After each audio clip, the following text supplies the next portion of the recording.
Sir मौलाना JUI कहाँ पे खड़ी हुई है राइट नाउ ऑपोजिशन में? हमने 27वीं आईनी तरमीम में तो देख लिया, 28वीं की भी बाज़गश्त है इस्लामाबाद में, JUI पे कहाँ खड़ी है सर एट दिस मोमेंट?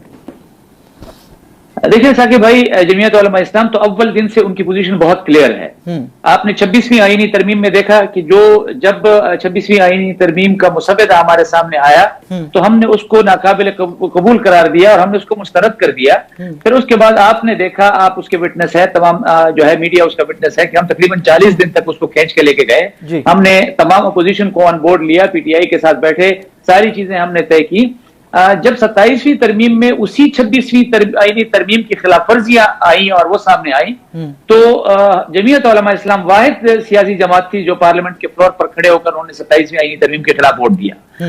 अब भी अगर किसी ऐसी तरमीम की बाज़गश्त सुनाई दे रही है कि जिसके बारे में हमें मालूम नहीं है कि उसके पिटारी से क्या चीज बरामद होगी, उस पर असल तबसरा तो उसके बाद ही किया जा सकेगा। लेकिन कोई भी ऐसी चीज जो 26वीं आईनी तरमीम की जो है वो उसकी रूह के खिलाफ हो या 77 के आईन की रूह के खिलाफ हो, तो वो कोई भी चीज जिस तरह 27वीं तरमीम काबिल कबूल नहीं रही, उसी तरह 28वीं तरमीम भी काबिल कबूल नहीं हुई। इंजीनियर साहब, मैंने ये सवाल इसलिए पुटअप किया कि यू सेड कि हमने इस तरमीम के खिलाफ वोट डाला है। आपको भी पता है, मुझे भी पता है कि सेनेट हो जाए या नेशनल असेंबली हो जाए, कोई भी तरमीम हुकूमत लाना चाहे तो नंबर वो पूरा कर लेते हैं, वो हो जाएगा पूरा, वो क्वेश्चन में नहीं है यहाँ पे। तो सर नंबर गेम में तो अपोजिशन के पास कुछ भी नहीं है, तो क्या यही स्ट्रेटजी रहेगी? वो तरमीम पे तरमीम लाते रहेंगे, आप नेशनल असेंबली और सेनेट में खड़े होकर उनके खिलाफ वोट डालते रहेंगे, या कल को कोई प्रैक्टिकल एहतजाजी पॉलिटिक्स की जानिब भी बढ़ सकती है JUI? देखिए, ये पहली तरमीम है था कि भाई जो 26वीं आईनी तरमीम को जिसको तकरीबन इत्तेफाक राय ही समझिए कि उससे लाया गया, 27वीं तरमीम में जो है जब इस अंदाज में आई, इस अंदाज में आपने विटनेस किया, पूरी कौम ने विटनेस किया उसको।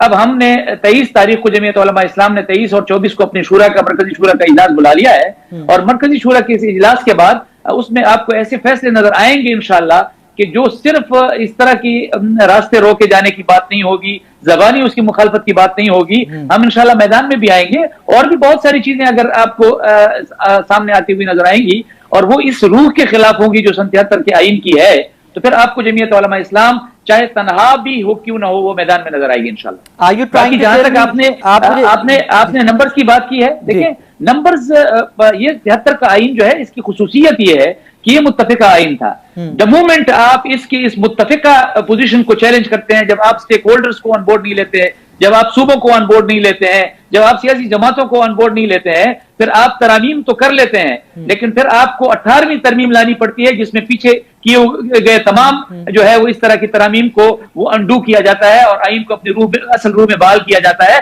असल सूरत में बहाल किया जाता है। मेरे ख्याल में वो दिन अब करीब होगा इंशाअल्लाह कि ये 77 का आईन जो है वो किसी न किसी वक्त वापस अपनी असल रूह की तरफ जो है उसकी बहाली का। इंजीनियर साहब, पॉइंट ब्लैंक पे बात करते हैं, आर यू टेलिंग मी कि JUI ये बहुत जल्द सड़कों पे आ रही है?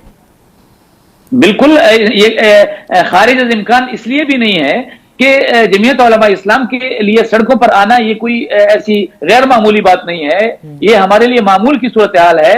और जब हम देखते हैं कि पाकिस्तान के आईन के जो दो बुनियादी पिलर्स हैं, चाहे वो इस्लाम है चाहे वो जमहूरियत है, जब इन दो बुनियादी पिलर्स के खिलाफ किसी भी तरमीम और आईन में उसके खिलाफ जाया जाएगा, जमीयत उलमा इस्लाम आपको सड़कों पे नजर आएगी। लेकिन उसका फैसला इंशाअल्लाह 23-24 के मरकजी शूरा के बाद आपके सामने आएगा कि जमीयत उलमा इस्लाम किस अंदाज में आवाम के सामने आएगी, वो फैसला हमारी मरकजी शूरा ने करना। बाकी सियासी जमातें ऑपोजिशन की उनसे भी राब्ते में है, कोई ग्रैंड ऑपोजिशन अलायंस बन सकता है?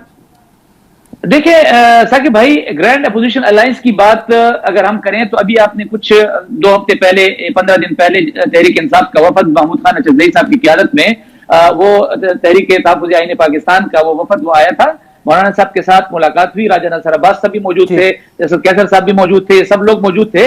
उसमें बात हुई थी इस हवाले से कि लीडर ऑफ द अपोजिशन की बात हुई। मौलाना साहब ने कहा जी महमूद खान हमारे लिए भी मोहतरम है और हम उनकी उसी तरह हिमायत करते हैं कि उसमें हमें दूसरी बात की जरूरत महसूस नहीं होती। जहां तक डे टू डे अफेयर्स की बात है पार्लियामेंट के अंदर, उस पर भी इत्तेफाक राय हुआ। अब देखिए, हमेशा से मैं एक बात कहता चला आ रहा हूं साकिब भाई कि तहरीक इंसाफ अपोजिशन की सबसे बड़ी लार्जेस्ट ग्रुप है, सबसे बड़ी जमात है। ये उसका फर्ज है कि वो तमाम सियासी जमातों को जो उनके साथ अपोजिशन में पार्लियामेंट में मौजूद हैं, उनको किसी कॉमन मिनिमम जो है वो कॉमन एजेंडा पे पॉइंट पर लाए और उसको इत्तेफाक राय की तरफ ले जाए। बज़ाहिर अभी मुझे कोई उनकी तरफ से कोई पेशरफ्त या इनिशिएटिव नजर नहीं आ रहा। یہ فرمائیے گا محمود خان اچکزئی صاحب آپ کو ایکسیپٹیبل ہے ایز اپوزیشن لیڈر؟ آپ کیا سارے ایک پلیٹ فارم پہ اکٹھی ہے اپوزیشن ان کو نام کو لے کر؟ ہمارے لیے ایکسیپٹیبل سے آگے کبھی کوئی لفظ ہوتا تو شاید وہ بھی ہمارے لیے میں وہ لفظ استعمال کر لیتا۔ واقعی میں؟ جی جی بالکل، محمود خان صاحب تو ہمارے محترم ہیں، ہم نے تو پی ڈی ایم کی تحریک میں اکٹھے کام کیا، ہم تو اس سے پہلے ایک دوسرے کے ساتھ ہمارا بڑا احترام کا رشتہ ہے، سیاسی طور پر بھی، اور آج سے نہیں ہے، ہمارے آبا سے ہے، ان کے والد محترم جو ہیں اور ہمارے والد صاحب جو ہیں ان کے اس زمانے کا تعلق، تو میرے لیے اگر ایکسیپٹیبل سے آگے کوئی لفظ ہوتا محمود خان صاحب کے لیے تو میں شاید وہ بھی فیر انف۔ یہ فرمائیے گا ماضی میں ہم نے دیکھا سی ایم کے پی کے سابقہ جناب علی امین گنڈا پور صاحب، کیونکہ آپ کا ایک ہی آبائی علاقہ ہے، ایک ہی حلقہ تھا، سو وی آل انڈرسٹینڈ کہ وہ سیاست کے ڈائنامکس مختلف تھے، لفظی گولہ باری دونوں اطراف سے جاری رہی۔ اب سہیل آفریدی صاحب نئے چیف منسٹر، ان کے ساتھ لے کر معاملات کیسے ہیں جے یو آئی کے؟ دیکھیں ایک بات اصولی طور پر تاکہ بھائی آپ سمجھ لیجئے کہ کے پی میں جمعیت علماء اسلام اپوزیشن کا حصہ ہے اور تحریک انصاف جو ہے وہ حکومت میں ہے، تو چاہے وہ علی امین گنڈپور کی صورت میں ہو، چاہے وہ سہیل آفریدی صاحب کی صورت میں ہو، جمعیت علماء اسلام وہ اپوزیشن میں سٹینڈ کرتی ہے، آج بھی اپوزیشن کا حصہ ہے، بلکہ اپوزیشن کی سب سے بڑی جماعت ہے۔